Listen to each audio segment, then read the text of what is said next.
আসসালামু আলাইকুম ওয়া রাহমাতুল্লাহি ওয়া বারাকাতুহু।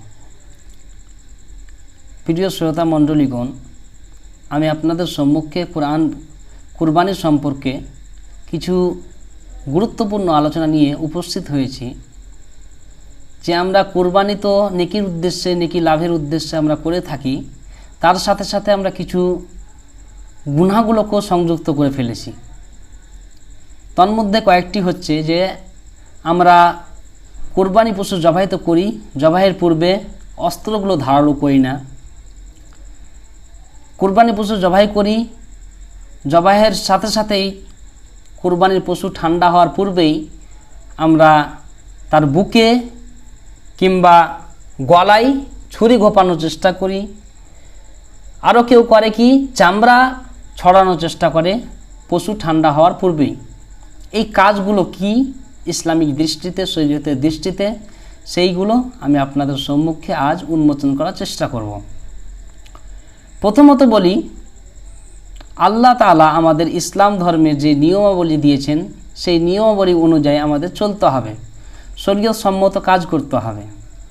আমাদের কাউরির ব্রেন অনুযায়ী কাজ করলে হবে না, নিজের মন মাতানো কাজ করলে হবে না, শরীয়ত সম্মত আমাদের কাজ হতে হবে।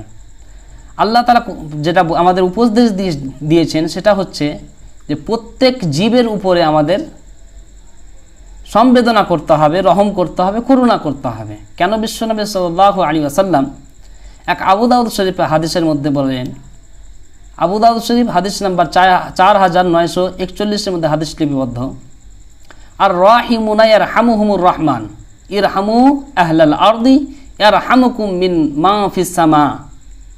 অর্থাৎ দয়াশীলদের উপর করুণাময় আল্লাহ দয়া করেন। হে মানব জাতি, তোমরা দুনিয়াবাসীর প্রতি দয়া করো, আল্লাহ তাআলা, মহান আল্লাহ তাআলা করুণাময় তোমাদের প্রতি দয়া করবেন। ইহাতে আমরা বুঝতে পারলাম সেটি জীব হোক কিংবা মানব জাতি হোক, তার প্রতি আমাদের রহম করতে হবে। এরপরে আমি বলি, যেটা আমাদের সমাজে ভুল প্রথা প্রচলিত রয়েছে, সেটা হচ্ছে যে আমরা অস্ত্রগুলো ধারণ না করে আমরা পশু জবাই করতে যাই, কিংবা এক পশুকে অন্য পশুর সামনে আমরা জবাহ করি। এই কাজগুলো, এই কর্মগুলো কি হাদিসের দৃষ্টিতে আমরা জানার চেষ্টা করব। বিশ্বনবী সাল্লাল্লাহু আলাইহি সাল্লাম এক হাদিসের মধ্যে বলেছেন, যেই হাদিসটি আপনার আবু দাউদ শরীফ হাদিস নাম্বার 2815 মধ্যে লিপিবদ্ধ রয়েছে। একই হাদিস সুনান আন নাসাই শরীফ হাদিস নাম্বার 4410 মধ্যে হাদিস লিপিবদ্ধ রয়েছে। বিশ্বনবী সাল্লাল্লাহু আলাইহি সাল্লাম বলেছেন, ইন্নাল্লাহা কাতাবাল ইহসানা আলা কুল্লি শাই ফাইদা কাতালতুম ফাহসিনুল কিতলাতা ওয়া ইযা যাবাহতুম ফাহসিনুয যাবহাতা ওয়াল ইউহিদ্দা আহাদুকুম শাফরাতাহু ওয়াল ইউরিহ যাবিহাতা। অর্থাৎ বিশ্বনবী সাল্লাল্লাহু আলাইহি সাল্লাম বলেছেন, নিশ্চয়ই আল্লাহ তাআলা প্রতিটি জিনিসের প্রতি দয়া, অনুগ্রহ প্রদর্শনের আবশ্যকতা গণ্য করেছেন। আমাদের জন্য অপরিহার্য করেছেন যেন আমরা সেটা কি করি, তার প্রত্যেক জিনিসের প্রতি আমরা যেন অনুগ্রহ করি, দয়া করি। তারপরে সেই হাদিসের মধ্যে বলা হয়েছে, অতএব তোমরা কোনো লোককে হত্যা করলে উত্তম পন্থায় হত্যা করবে এবং কোনো কিছু জবাহ করার সময় উত্তম পন্থায় জবাহ করবে। তোমাদের মধ্যে যখন কেউ কোনো কিছু জবাহ করবে, তার ছুরি যেন ভালোভাবে ধারালো করে নেয় এবং জবাহ করার পশুটিকে আরাম দেয়। এই হাদিস দ্বারা আমরা কি বুঝতে পারলাম এবং এই হাদিসটির মান কি? প্রথমত বলি, এই হাদিসটির মান হচ্ছে সহিহ হাসান, যেটি ইমাম তিরমিজি রাহিমাহুল্লাহ আপন কিতাব তিরমিজি শরীফের মধ্যে বলেছেন। তিরমিজি শরীফ হাদিস নাম্বার 1409 অধীনে ইমাম তিরমিজি রাহিমাহুল্লাহ বলেছেন, হাদা হাদিসুন হাসানুন সাহিহুন। উক্ত হাদিসটি সনদের দিক দিয়ে হাসান এবং সহিহ। এই হাদিস দ্বারা যেটা আমরা বুঝতে পারলাম, শিক্ষা পেলাম, সেটা হচ্ছে যে পশু যখন আমরা কুরবানির জবাই করতে যাই, তখন সেই পশুর প্রতি আমাদের দয়া করতে হবে, করুণা করতে হবে। আর করুণা যদি আমরা করতে চাই, তাহলে আমাদেরকে সর্বপ্রথম আমাদের নিজের অস্ত্রগুলো ধারালো করে নিতে হবে, যাতে পশু কষ্ট কম পায়। এক পশুকে অপর পশুর সামনে আমাদেরকে জবাই করাটা, এটাও একটি শোভা দেয় না। তৃতীয় নম্বর কথা সেটা হচ্ছে যে আমরা পশু জবাই করি, পশু জবাই করার সময় দেখা যায় অনেকজন জবাইয়ের পূর্বে ইমাম সাহেব বা জবাইকারী ব্যক্তি একটা জবাই করছেন, তার পূর্বে 2, 3, 4, 5টা আমাদের ফেলে দেওয়া রয়েছে।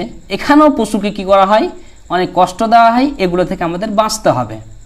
দ্বিতীয় যেটি আমি আপনাদের সম্মুখে আলোচনা করব সেটি হচ্ছে যে আমাদের শয়তানি পদ্ধতি থেকে, হাদিসের মধ্যে বলা হয়েছে যে তোমরা শয়তানি পদ্ধতিতে জবাই করা থেকে বাঁচো। বাঁচা আমাদের জন্য অপরিহার্য।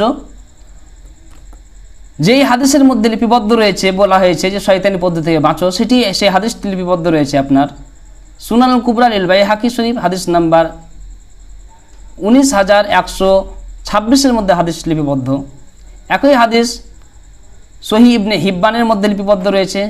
সুনান আবু দাউদ শরীফ, হাদিস নাম্বার 2826 মধ্যে হাদিস লিপিবদ্ধ রয়েছে। বিশ্বনবী সাল্লাল্লাহু আলাইহি সাল্লাম বলেছেন, নাহা রাসূলুল্লাহ সাল্লাল্লাহু আলাইহি সাল্লাম আন শারিতাতিশ শায়তান। বিশ্বনবী সাল্লাল্লাহু আলাইহি সাল্লাম শয়তানের পদ্ধতিতে জবাই করা থেকে নিষেধ করেছেন। তারপরে আবার বর্ণিত রয়েছে শয়তানি পদ্ধতিটা কি, বলা হয়েছে ওয়াহিয়াল্লাতি তুযবাহু ফায়ুকতাউল জিলদু ওয়ালা তুফরাল আউদাজু সুম্মা তুতরাকু হাত্তা তামুত। অর্থাৎ এই যে শয়তানি পদ্ধতিতে জবাই করা, এই শয়তানি পদ্ধতি অর্থাৎ কি, সেই অর্থটি বলা হয়েছে জন্তু জবাই করে তার চামড়া তো কেটে দেওয়া হবে, কিন্তু শিরাগুলি কাটা হবে না। অতঃপর এই মতো অবস্থায় তাকে ছেড়ে দেওয়া হবে, আর সেই পশুটি তড়পাতে মারা যাবে। তো এই পশুটিকে এভাবে পশু জবাই করে দেওয়া, যে তার শুধু চামড়াকে কেটে দেওয়া এবং শিরাগুলিকে ভালোভাবে শুদ্ধভাবে না কাটা, এটা কি বলা হয়েছে, এই পদ্ধতিটাকে শয়তানি পদ্ধতি বলা হয়েছে। সুতরাং আমাদের সকলের জন্য অপরিহার্য যেন আমরা এই রকম কষ্টদায়ক পশু জবাই না করি। পশু জবাই করার সময় আমাদের গুরুত্ব দিতে হবে চামড়ার সাথে সাথে যেন পশুগুলোর আপনার শিরাগুলিও যেন কেটে যায়। তৃতীয় নম্বর যেটা আমার বিষয়, যে আরেকটি, আমরা পশুকে ঠান্ডা করার পূর্বে অনেকজন হুলকুমে গলা কিংবা আপনার বুকে ছুরি ঘোপানোর চেষ্টা করি, সাথে সাথেই আমরা চামড়া ছড়ানোর চেষ্টা করি। এই কাজটি কি রয়েছে, এই বিষয় প্রসঙ্গে মিরকাতুল মাফাতি খণ্ড নম্বর 6 হাদিস নম্বর 2649 মধ্যে হাদিসটি লিপিবদ্ধ রয়েছে। তারই অধীনে ব্যাখ্যা বিশ্লেষণে রয়েছে যে জবাহের পরেই ঠান্ডা হওয়ার পূর্বে গলা বা বুকে ছুরি ঘোপানো এবং চামড়া ছড়ানো বৈধ নয়, বরং মাকরুহে তাহারিমি রয়েছে, যেটা হারামের নিকটবর্তী। তো যখন আমরা বুঝতে পারলাম এই বিষয় থেকে, এই আলোচনা থেকে, যে ছুরি ঘোপানো কিংবা আপনার চামড়া ছড়ানোর সাথে সাথেই পশু ঠান্ডা হওয়ার পূর্বেই এটা আমাদের জন্য শোভা দেয় না, বরং এটা নিষেধ রয়েছে। নিষেধের সাথে সাথে বলা হয়েছে এটা একটি মাকরুহে তাহারিমি কাজ। সুতরাং সকল ব্যক্তির জন্য এই কাজগুলো অবলম্বন করা দরকার, যে আমাদের কোনো তাড়াহুড়ো না করে কিছুক্ষণ দেরি করে চামড়া ছুড়াতে গেলে আমরা এই মাকরুহে তাহারিমি কাজ থেকে বেঁচে যাব।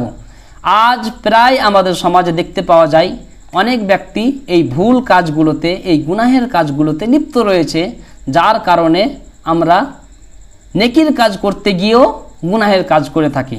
আমি আশাবাদী যে আপনারা এই আমার সংক্ষিপ্ত আলোচনাটি বুঝতে পেরেছেন, এবং আমি আল্লাহ তাআলার কাছে দোয়া করি যেন আল্লাহ তাআলা আমাদের সকলকে বুঝার তৌফিক দান করেন, এবং এই আজকের আলোচনা অনুযায়ী যেন আমরা নিজের পশুকে কুরবানি করতে পারি, জবাই করতে পারি, তার সাথে সাথে আমরা যেন বেশি নেকির হকদার হই, বেশি নেকির যেন প্রাপ্য হয়, এবং গুনাহবলি থেকে আমরা যেন বাঁচতে পারি। আল্লাহ তাআলা সকলকে বাঁচার তৌফিক দান করুক। আল্লাহুম্মা আমিন। আসসালামু আলাইকুম ওয়া রাহমাতুল্লাহি ওয়া বারাকাতুহু।